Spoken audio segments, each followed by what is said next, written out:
What did you guys think about the Davida case?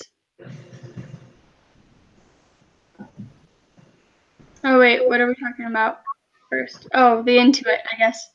The Intuit case. What did you guys think about the Intuit case?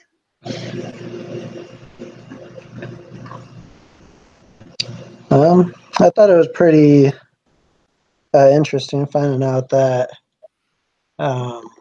farmers are like the number one, I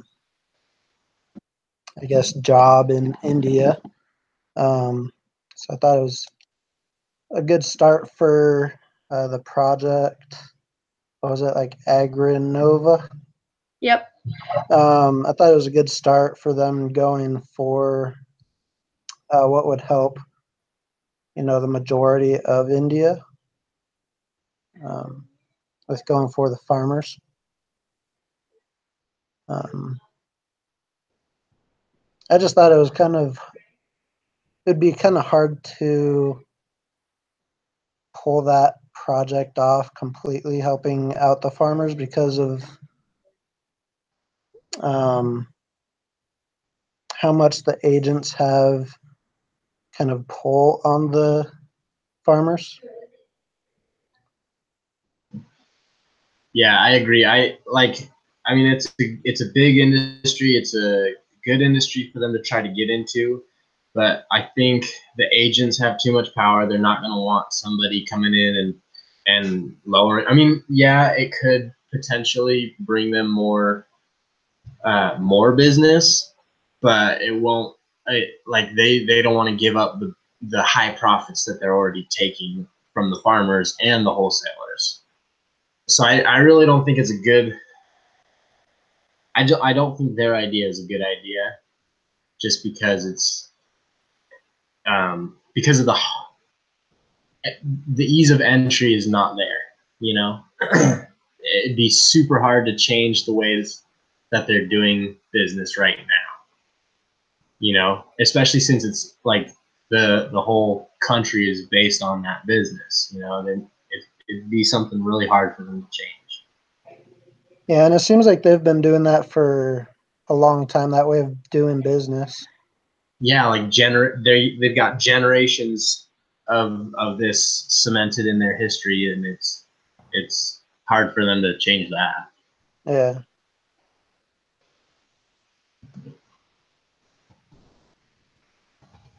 All right, I'm just writing everything down. This is really good.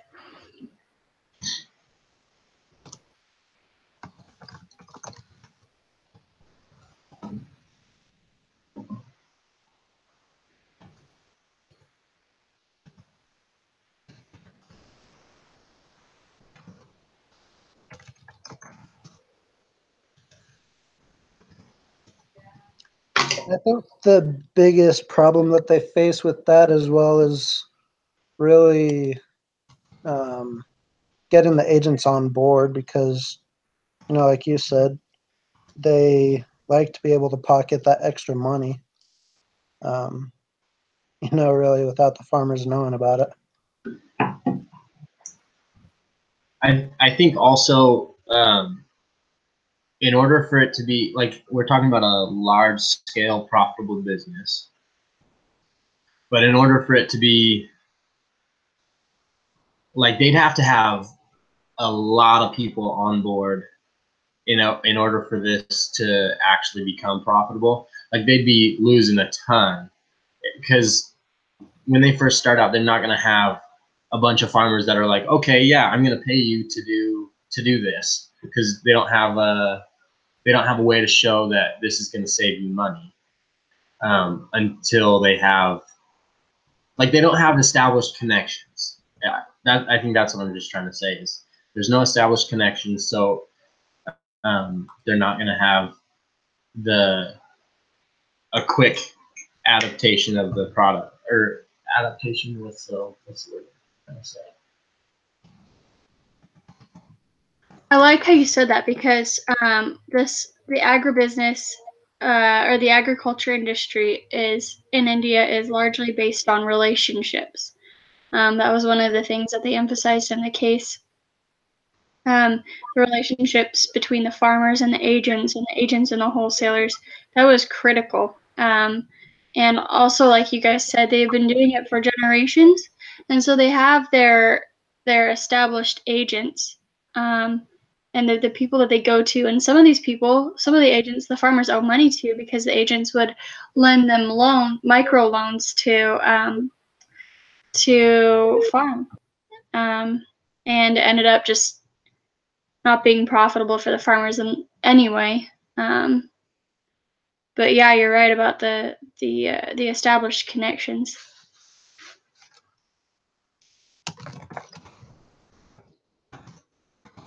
Adoption is the word I was trying to think of. Adoption. Like they wouldn't have a large scale adoption with it, because they'd have to have the information prior to anybody jumping on board, and they can't get the information without people jumping on board. You know, I mean, I know they were talking to like some people, and some people were giving them information, but I think they need a lot more people to give them stuff before they're going to be able to be profitable. Right.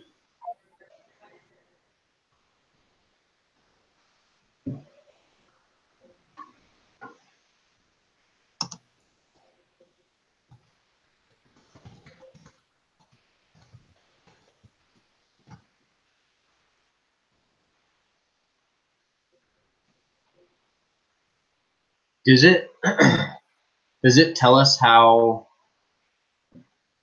what all business do they do in India already? Because one way I can think of that they would be able to have large scale adoption would be if they already have farmers. Like the way I know into it is through their accounting services, you know. So that's how I'm thinking of them right now. And if they have a lot of farmers who are using them for accounting services, which I doubt, but if they were, or wholesalers who were using them for accounting services, they could approach all those like current customers and be like, hey, give us this and we'll give you that, you know? I don't know if that. Yeah. I mean, I don't know if it would work, because I don't know how much business they have in India right now, but if they have a good base already of people for their other products, then they might have a better chance of it. And that's actually that was one of the questions in the prep work, is like, what advantages does Deepa Bachu have of coming from a large company? So they have additional resources and other like pre-established customers. I really like how you said that. Sorry, go ahead. Nothing.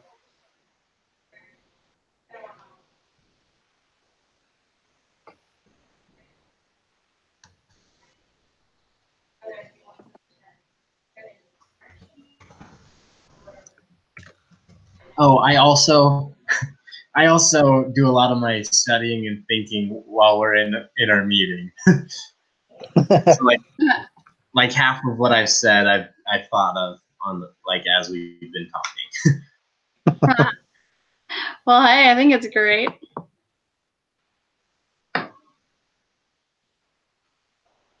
One of the ways that I thought, well, actually, I didn't think this idea was going to work at all because of everything that we pointed out.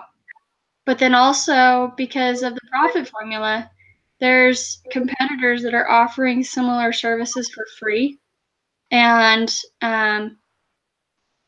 like if Agronova was going to offer the service for free, they'd be operating at a loss, because they'd have to hire employees to go out and collect the information. And by the time the information was distributed to the farmers, it would be all wrong, because based on the time of day, the prices changed. So I don't think this idea was going to work at all. But I don't know, maybe if they did go through customers that did use accounting software and stuff, maybe they could do it that way, but I don't know. I don't think they're gonna. I don't think it's a good thing for them to do at all. I think they just need to move on. Right.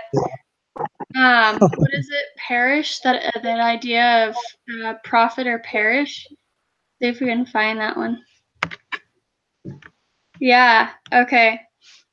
The hypothesis-driven entrepreneurship process.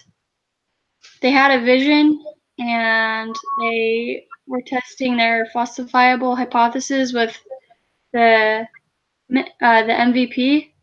And they kind of ran a test with some of the wireframes that they made.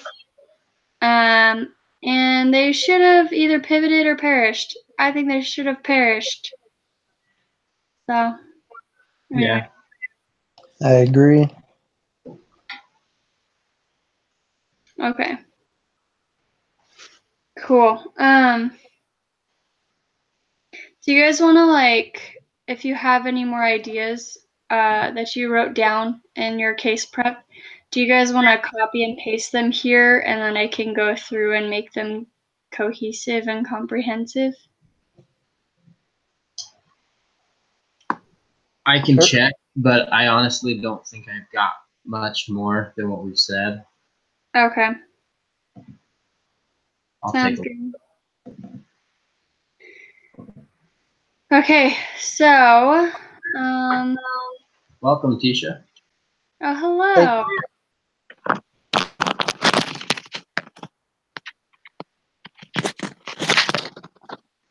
Oh, I did have one thought about why Agronova wasn't a good idea. It was like that the product, whatever product they would have made, is either going to cater to the farmer and the buyer, or the agent and the buyer. Sorry, by buyer I mean wholesaler, or the farmer and the agent. So they're gonna like cut out one of the parties, and because of that, it's not gonna work. Because they need it to be adopted by all three parties in order for this to work. Oh, I like that. Yeah, that is a really good point. Because one of the points I came up with, or one of the ideas I came up with, was to have the farmers kind of collude and come up with a price that they would be willing to sell to the agents for, and then just have all of the farmers be in agreement. But then you're right, that would not really be fair to the agents, even though the agents are losing. That's skill for the farmers, but anyway. Hey guys.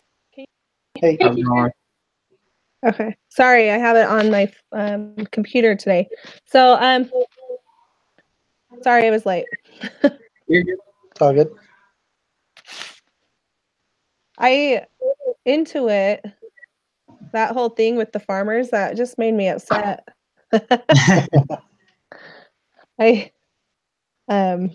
Let me find what I had put. I kind of don't think, though, that I don't know what you guys have talked about or anything, but I don't know if they actually will be able to get any type of profit. Yeah, we talked about that. Okay. Yeah, I don't know if you see in the group assignment Susanna shared with us, the Google Doc. We've kind of answered that first question and why we don't think it's actually a good idea. Okay.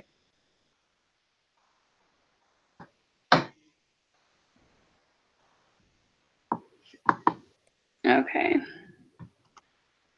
I'm just going to copy and paste something real quick. This is from my case study prep.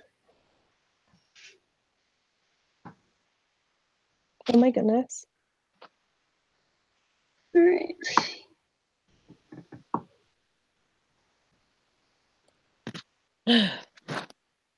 My assignment didn't save, so I really hope I sent in. Oh my goodness. Oh no, really? Sorry, I'm just messing this whole thing up. Yeah, it looks like my assignment isn't saved, and I hope I turned in an actual assignment and not just blank questions. Oh, Shoot. geez. That's gonna go find it. Hold on.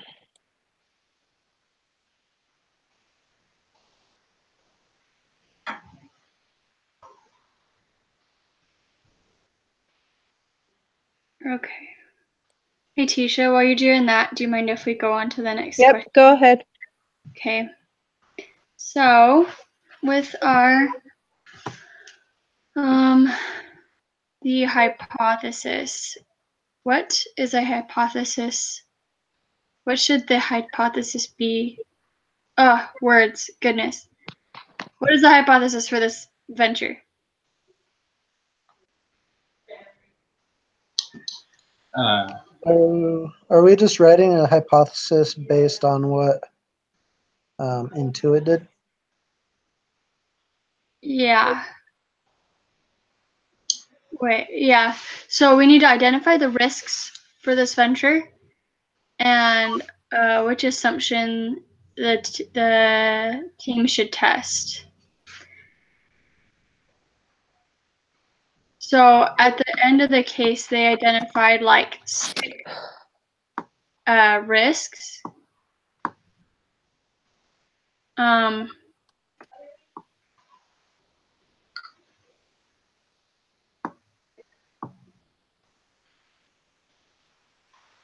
so out of those, which should be tested.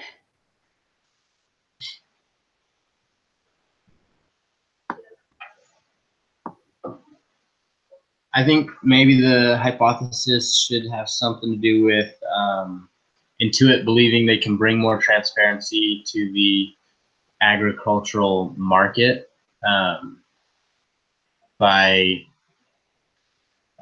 helping farmers know, by helping people know about the price, like transparency and pricing.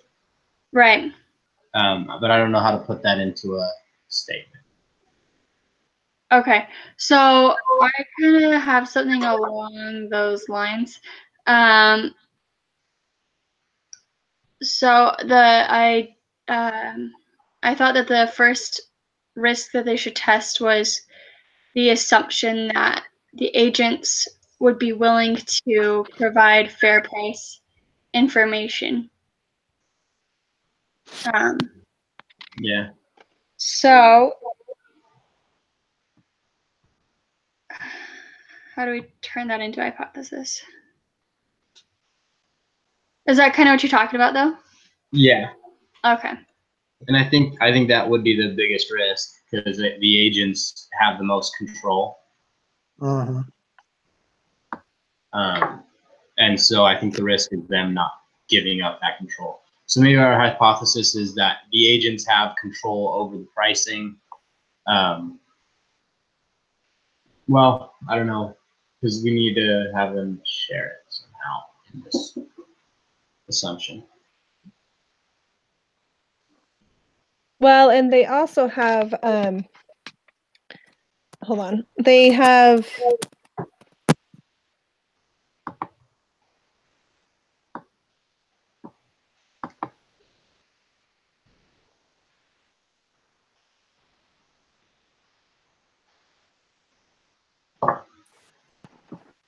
high risk, I would believe, as well. There we go.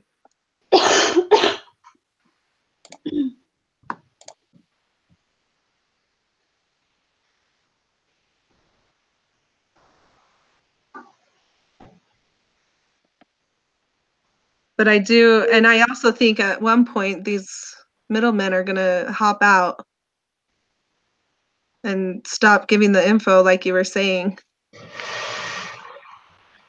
Yeah, they're going to realize they're not getting as good a prices. Yeah. I mean, and some won't even give the info because they want to get the higher price and keep undercutting the farmers. Yeah. I mean, there is the opportunity for them to perhaps get more in commissions from more more farmers and wholesalers coming to them because they know there is fair pricing with them.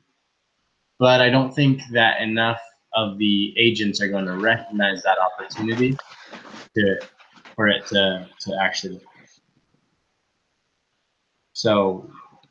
Well, and there's also the thing that they sometimes they have to sell all of their product all at once, and so it almost won't matter at times what price they're getting because they're going to have to sell it at whatever price that they get. Right. Because the produce will go bad. That or they don't have the space to store it. Oh my gosh. Okay, hang on. Sorry, there's a scorpion. What? Oh, sorry. There's a scorpion. I just had to squish. It just came out crawling. Oh, nasty. Oh my goodness. Crap. Guys, I hate Arizona. Wow. That'd be so cool. I don't think so. All I get are flies. Geez. Yeah. Not cool at all. I freaking hate scorpions. They are the same color as our carpet. And so they'll just like I was sitting on the floor just now and it came crawling out. Nasty. Ugh. Well, the hard thing too is they need to be sure that the farmers can understand their data they're giving them because they seem to be so uneducated. Yeah. Yeah. All right. So what? I don't understand what we need for pass-fail criteria. It would pass if the prices were similar that we got from the agents. It would fail if they were widely different, because then we could tell that the agents were being dishonest in the prices. They'd also have to track the price that it gets sold for. That's true, yeah. In order to see if the agent is honoring that price that they're getting. Whoa. Okay, I think that's really good. Can you write that in there real quick? Yeah. Okay. I was going to try and paraphrase that, but I think you'll be able to do it a lot better. Well, now I have to remember what I said. They need to track the price that is given as well. And I think that's a really key to their hypothesis. Let's see.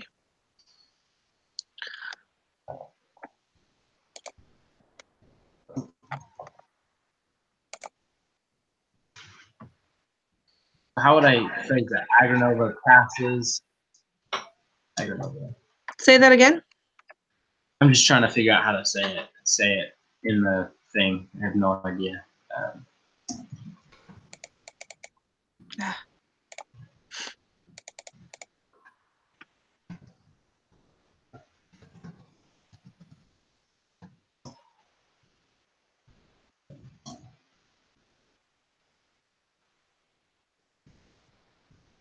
So yeah, so that sounds about right. So if we're going to be doing the hypothesis, it needs to have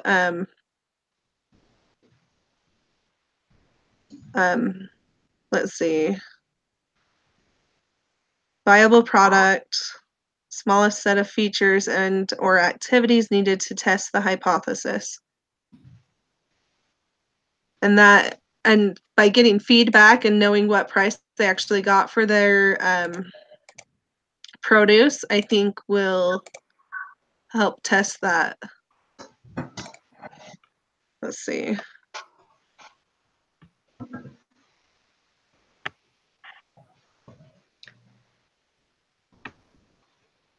In the pass fail, do we also want to talk about the time range or the time frame?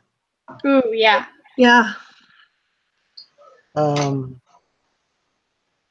know. So if the prices, are the same or are pretty similar to what they told you in that time frame, then it should pass. But if it's changed during that time frame, then it would fail.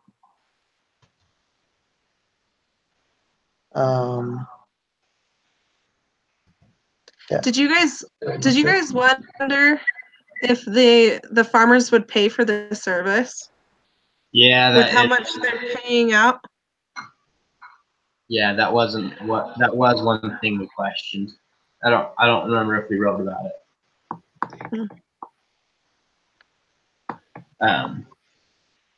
Fair price. Oh, and so would we also say in a timely manner to that hypothesis that you just wrote, Susanna? Oh yeah, that's a good one.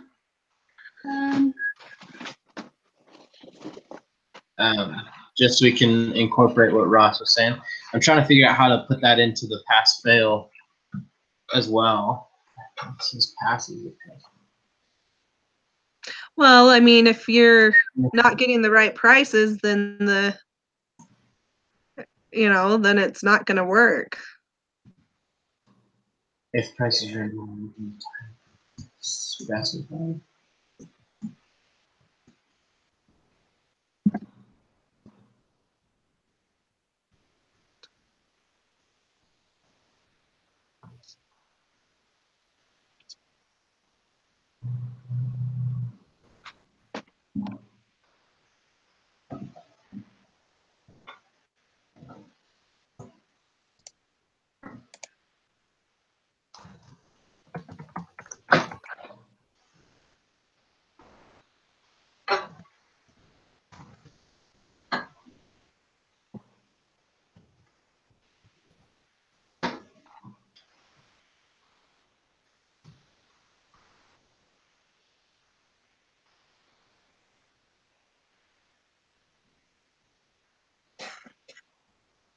Okay, I think that's pretty good. The hypothesis passes if prices agents provide are similar within the allotted time frame, and fails if prices range widely within that time frame. Agronova also needs to track prices that products sell for in order to verify that agents honor prices provided. If the agents honor the prices, the hypothesis passes. Beautiful. I think that's great. Awesome. Good job, guys. So the expected results. Are we talking about like what we expect them to be or what they want them to be? Well, if it's what we expect it to be, I'm expecting prices to range widely within that time frame, and agents not to honor the prices provided. I think that is definitely what'll happen. I don't think these agents are going to honor the price. Yeah. It's sad. It's almost to where you just want to help those farmers learn a little bit about business and how to manage their farms. But I also thought the idea of them knowing what to plant would have been a good one to help with, which was funny. But anyway, we expect prices to vary greatly.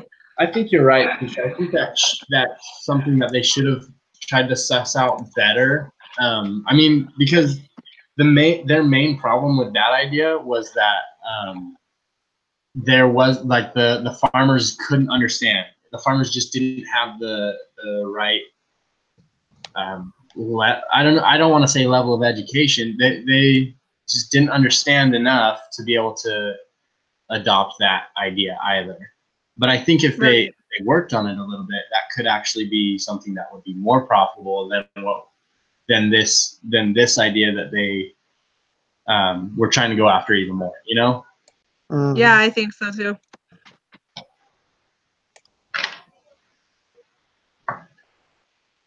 I think people are a little more selfish when it comes to money than when it comes to what crops to plant. So.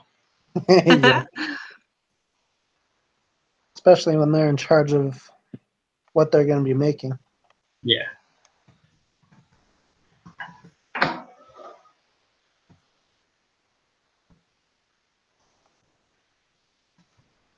Well, and that's the nice thing about getting their feedback, the farmers' feedback on what they actually paid, got in return for the product.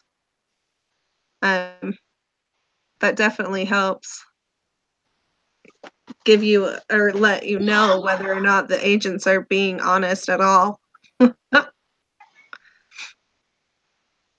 Let's see, we expect prices.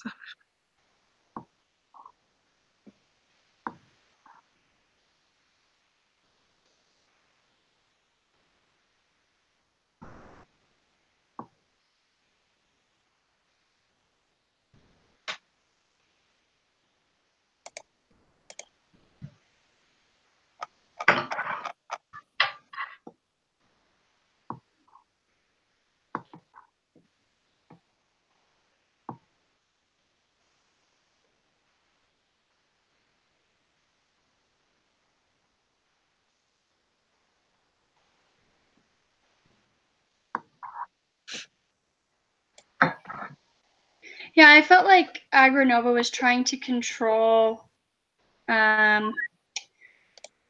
let's see. So they were trying to control, not really control people, but like they were trying to solve moral, like lack of morals, lack of integrity with technology, and I really don't think that. Yeah. Okay. They were also trying to take control from somebody that already has control. Yeah. Like take control from the agents who already have control, and it's not like they're not going to be able to take that control. Yeah. Right. I'm going to put that in there.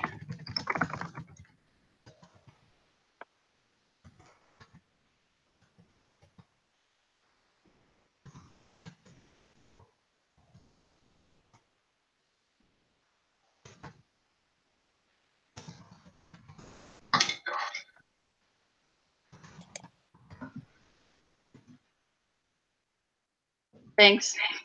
Yeah.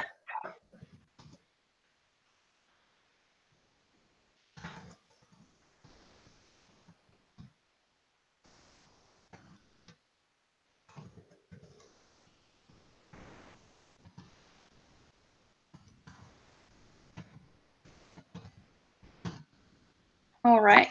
Beautiful. So the DaVita case. Whoa. Do you have is there one for this or a group document for this one too? The DaVita case? It's just on the same one. It's the third question. Oh, my goodness, there it is. Yep, you're good. Takes the job, what should he do?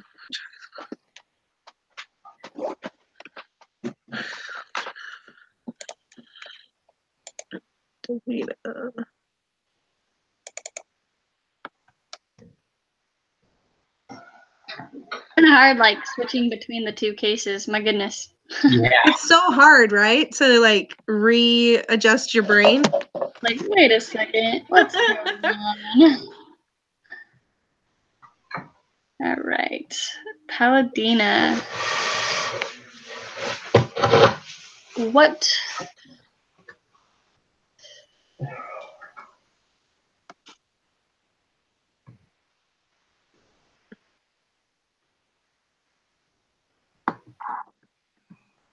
Okay. Okay, so if I remember correctly, DaVita offers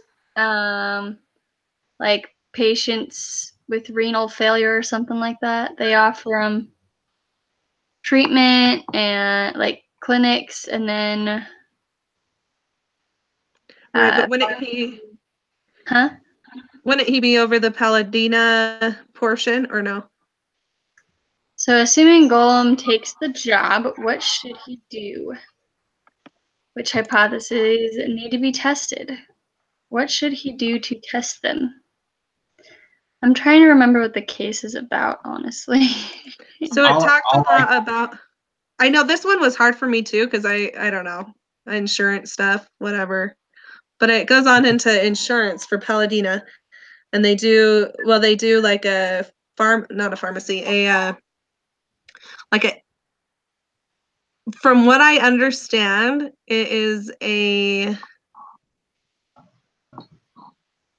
oh my goodness. So they'll go to a company and they will have in care with physicians who can care for the employees, right? Was that right? Um, And that was with Intuit. Or not, sorry, not Intuit. Paladina. Oh my goodness. Oh. It's all good. I'm doing the same thing. Okay. What I can't get over is that his name is Gollum. Like, Yeah. wow. Like this whole time I've been thinking like, oh, Eric, Gollum needed to do this. Gollum wants to do that. Gollum's looking for his precious.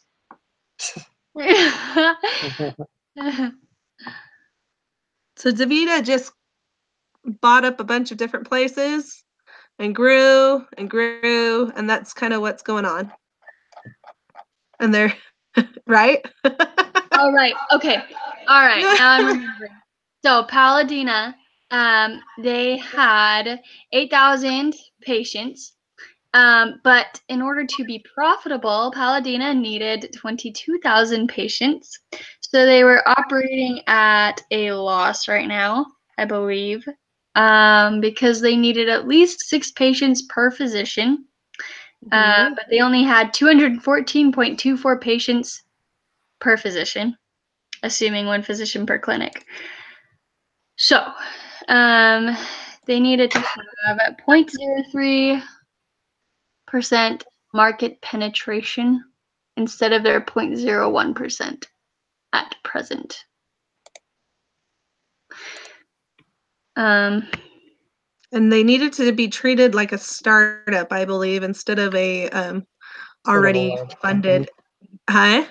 Instead of a large company. Yeah, instead of a large company. I think they needed to find an efficient way of getting employers on board.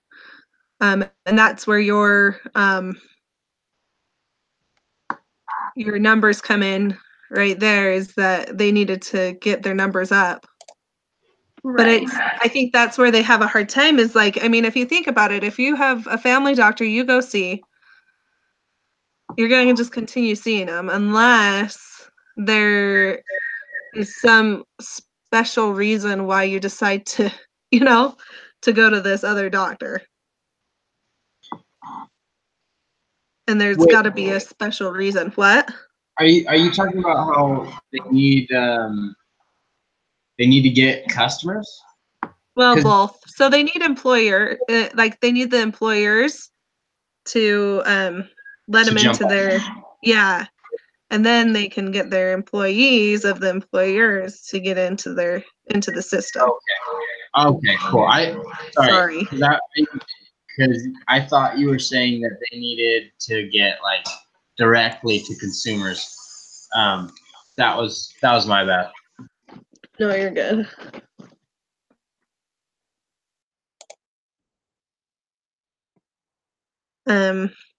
So the hypothesis that should be tested, and what should you do to test them? They kind of already are, right? Testing hypotheses. Oh, okay. That was weird. It looked like everybody was frozen for a second. Oh, weird. Yeah, I see that. Look at that. That's crazy. I kind of missed what everybody just said.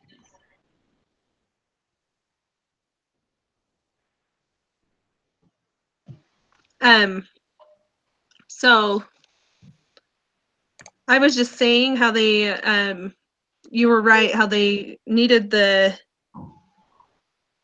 up their patients, and they need to find an efficient way of getting employers on board so that they can get more patients to sign up. Okay. So for the first thing that he needs to figure out how to get their numbers up, right? Right. Yeah. But I think you need to put in your numbers that you had there, the 20, what were they? 22,000. Like that's what they needed. Yeah, well, and they were, let's see, they were losing money already around 2 million and continuing to lose.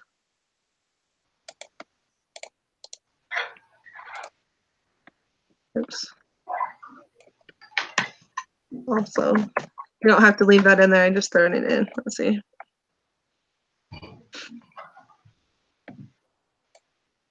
So, okay, so from the paragraphs titled Gollum's Diagnostic,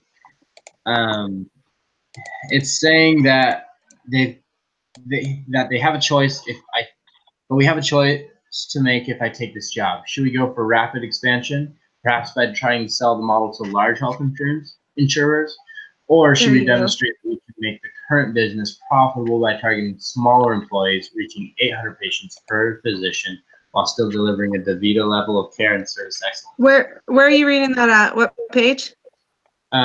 Page 12. Okay, I was trying to find that.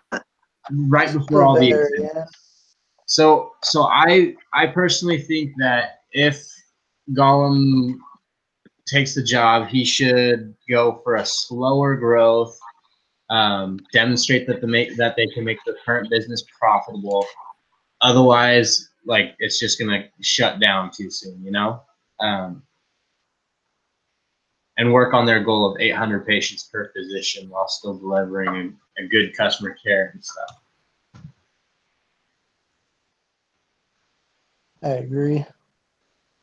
I think Paladina kind of wants to be growing as fast as it kind of had planned to, because its parent business is DaVita, which is a huge company already. So it kind of just wants to grow faster than it can.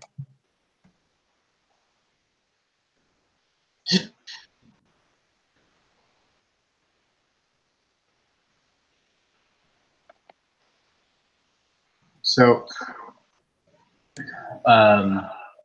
if we take that route, which hypotheses need to be tested? Oops.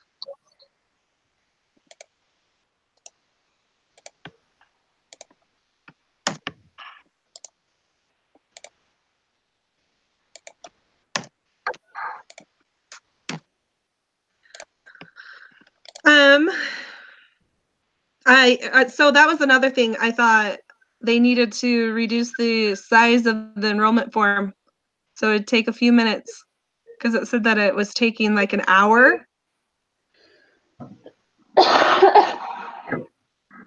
Right. And anyway, when he was at RX, he found that by doing this, it actually increased his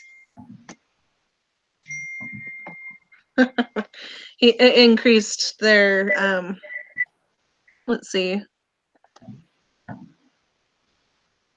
I think they did cut down on the paperwork time. Yeah, I think that's what it said, is that they cut down from an hour to just a few minutes. It was kind of at the end of the discussion there. Let me see if I can. Yeah, but I think it also applies to Paladina, because it was talking about how RX did that. Oh, are you saying Paladina did that too? Paladina. No, it was RX that cut down from an hour. But I don't see anywhere that it was talking about Paladina taking a while. I do remember seeing it, but I don't know where it's at now. I'd have to look. Let's see.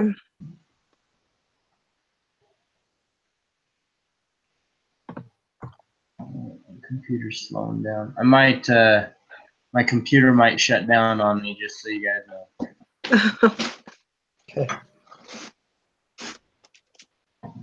For some reason, if I try to work it too hard, it just dies on me.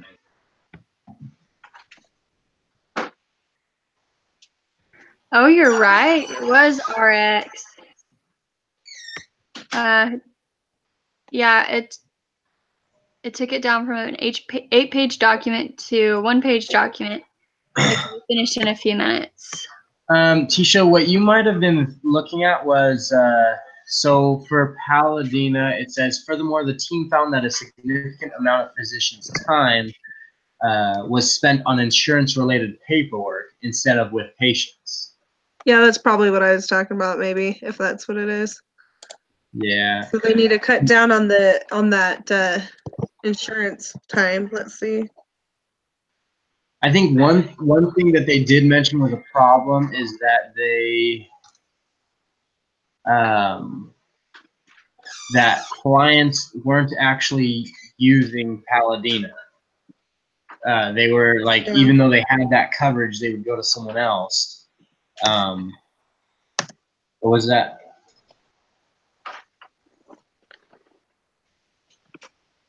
Sorry? I'm trying to make sure that's true.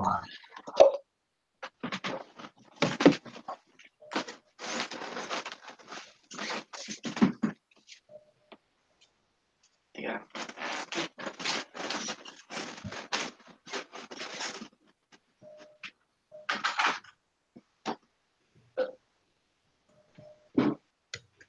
Okay, sure.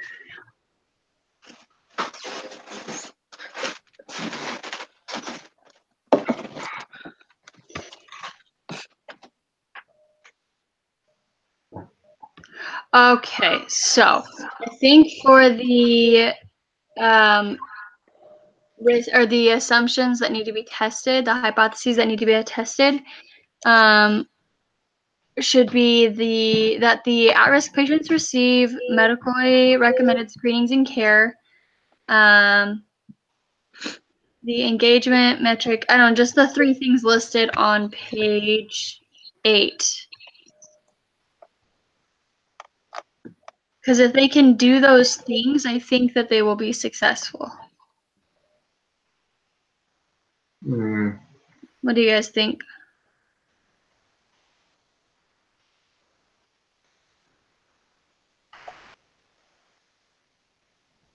I agree. Where at on page 8? It's the second paragraph from the top. Oh, okay. It has to do with the doctor's compensation. All right, I see it.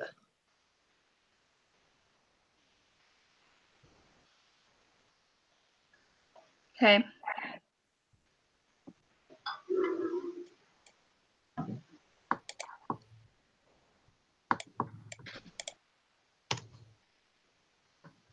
How to test them.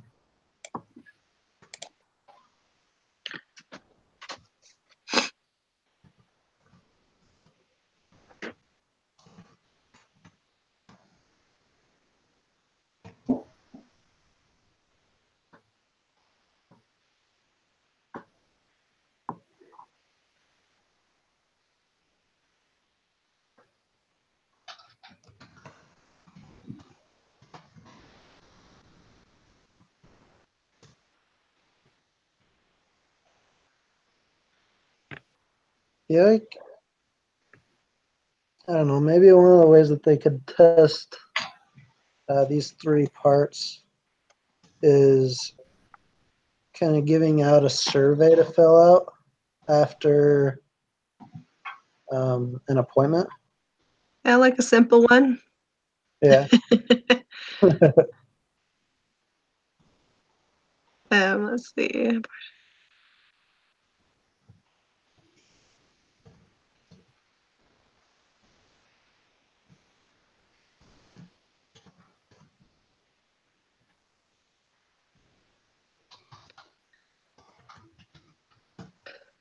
Well, I think they need to get more patients. So how do you get more patients? You have to advertise more, right?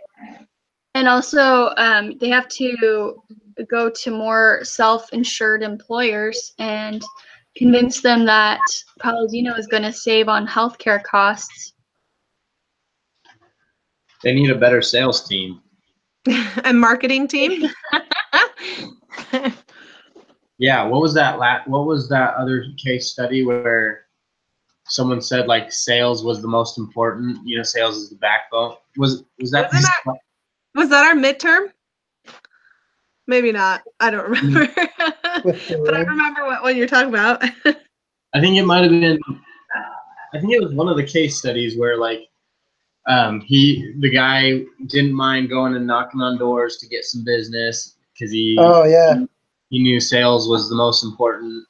Blah blah blah. I think Paladina needs sales most of all. Yeah. Like they're pretty good with their customer service. You know, it said something about when they got Modern Med, service kind of went down a little bit, but you know, it's once those two were together and good, service is like they know service, they are good with service. So I think now they just need to grow, not necessarily rapidly, but like prove their business model, prove that they can be profitable by growing, by selling their product. Well, they need to grow, and they need to improve their, I don't know if you would call it production, but I guess their day-to-day internal, I don't know, what would you call it? Internal, the way they handle things day to day inside of their right? Yeah.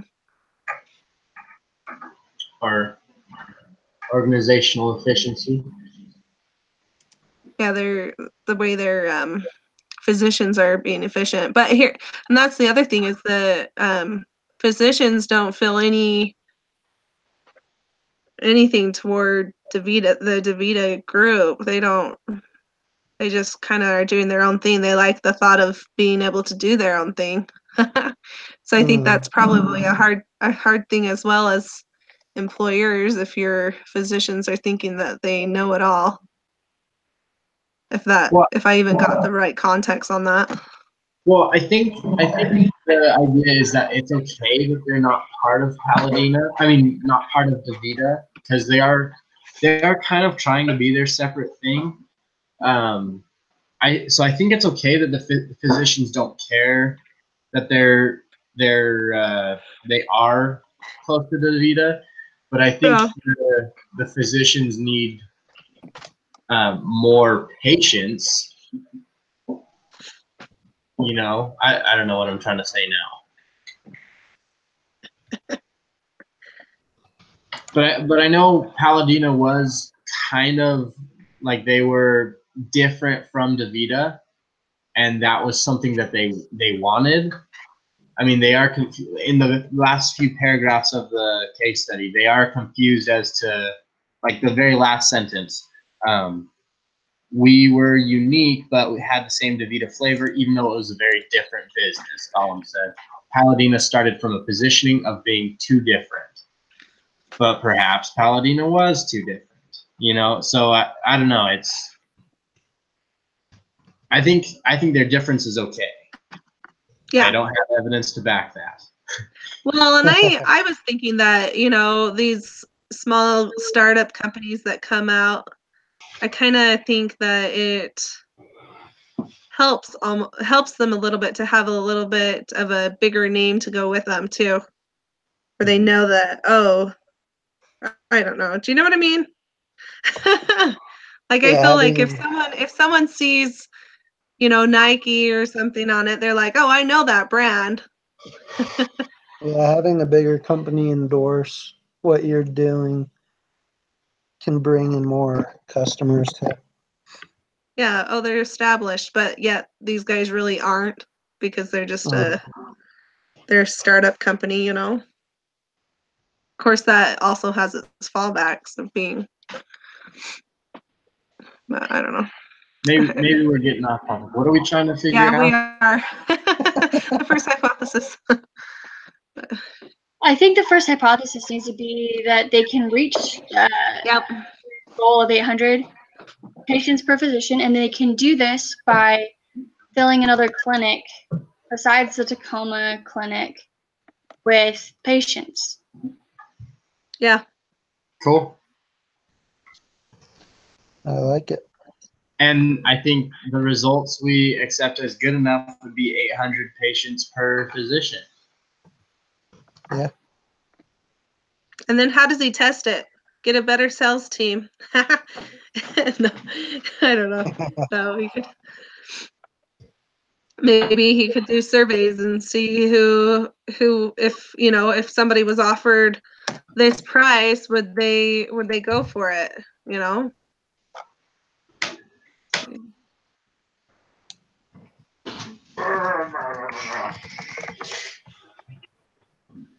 Yeah, that was my Well, brother. I don't know if you guys heard that. don't you think though that would be an important thing for the customers to see, like what savings they actually would save if the patients or the employers, what they would actually be saving and if they switched over? Because it's hard to switch if you don't know that type of stuff. Right, but I don't know that. Do they save enough? Well, I think they probably do, but I think the idea is because they're trying to sell to employers more Right. than, and well, I guess, no, you're right. It is consumer after employer. I was going to say, because the employer is what matters, then the employer has the responsibility of selling that to the employee, but that's wrong. Paladina needs to sell it to the employee. Probably should be both. Here's the thing though, is the employer also needs to know prices in order to get on board. But it's hard as an employer, I would assume, to switch that type of a thing depending on the size of your company. Right, but they do give in the exhibits, I swear, there is a chart. Yeah. Right, the chart of like versus, yeah. And I was looking at that, and to me, it didn't seem like they saved a ton by switching, but that is just weird that I would think that, I guess. I don't know. Yeah, never mind. I thought it was Because it's talking about the claims paid and Paladina members versus control group.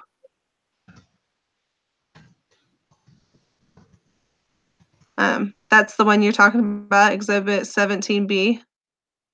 Oh, I was talking about 17A, but Oh, I think it's basically the same. yeah, probably.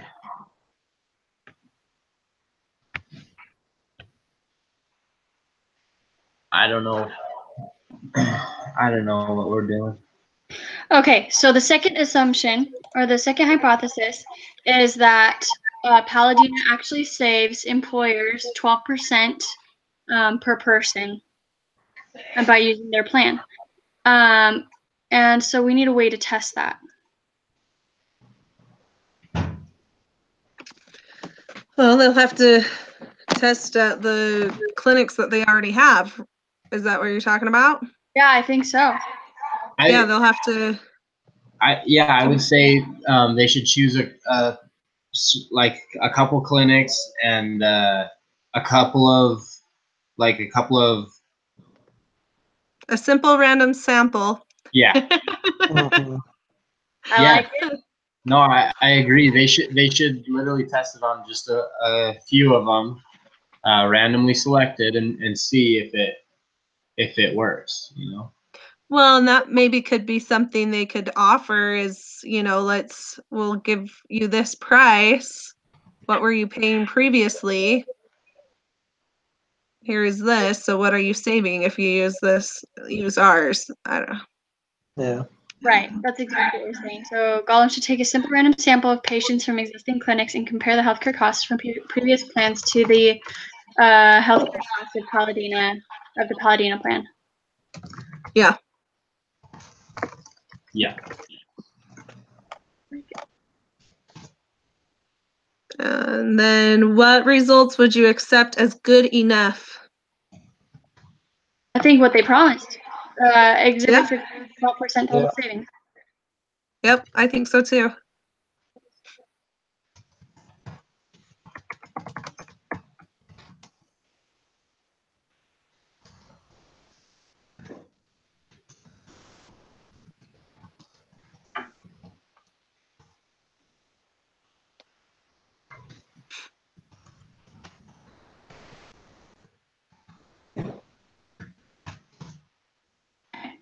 Awesome. I feel like we should throw in a third hypothesis because things usually come in threes. Okay, so let's see. So we got the patients.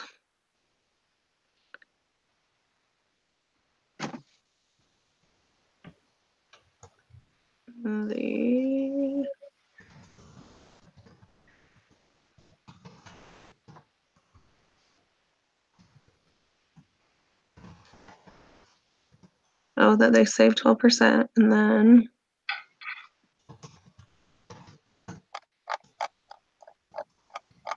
Maybe the next hypothesis could be something about the service being the customer service being the Vita level of customer service or something. I don't know. oh yeah, to make sure they're providing the excellent customer service. Ooh, Yeah. the net promoter score. I like it. Yeah, Is that what you're talking about? what I thought. The net Okay. promoter All right. Wait. Say that again. The third hypothesis. would I don't know. Something about customer satisfaction. To make sure they are providing excellent customer satisfaction. Well, and they have in here that they, what is it? I quoted it in my thing. That their mantra is insanely great service. Yeah. So they should see if they're living up to that.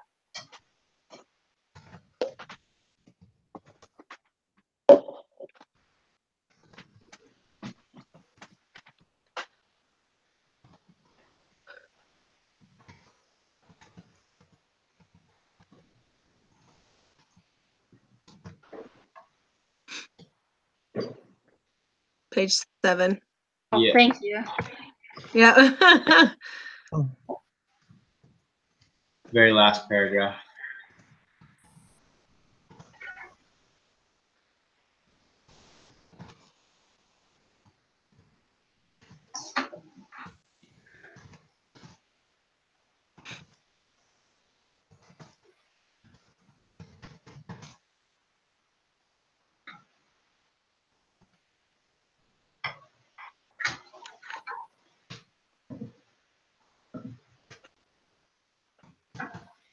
So the net. Because I think.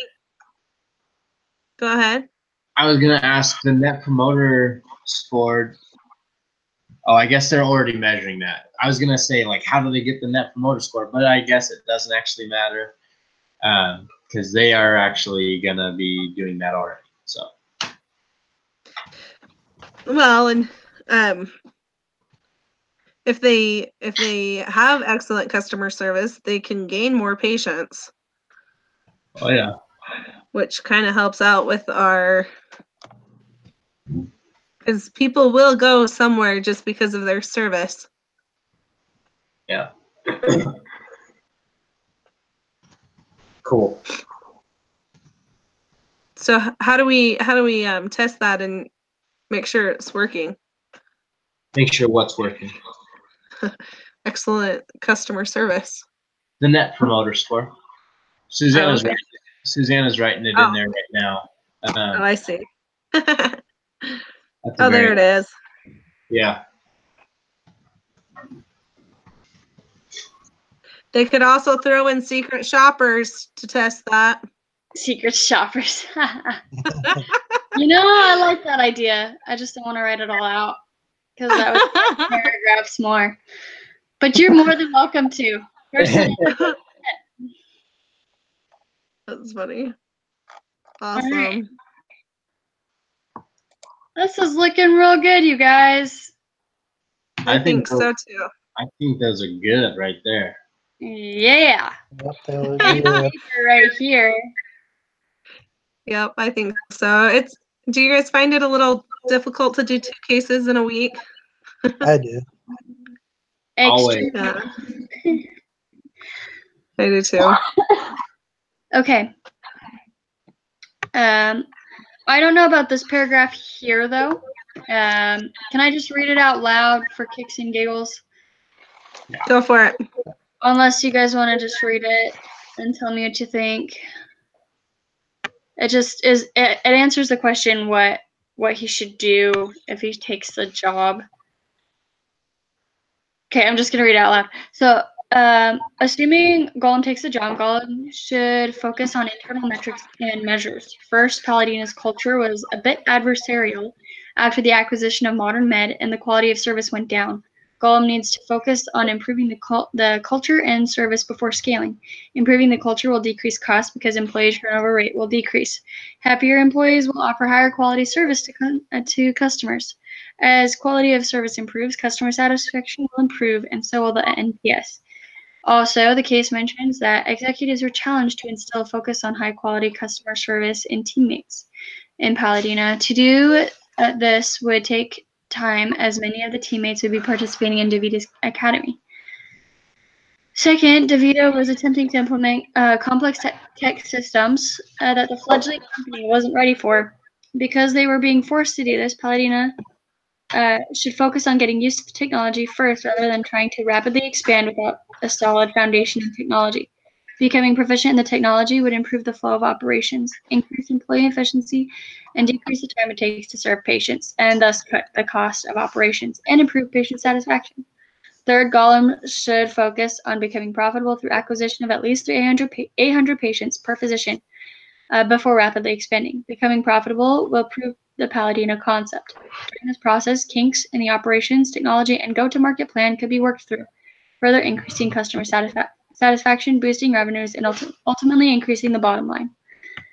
Woo! That's a mouthful. I like Sounds it. perfect. That sounds great. I think we're good. Oh, you guys are great. Okay.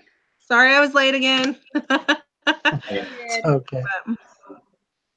Hey, thanks, guys. Have a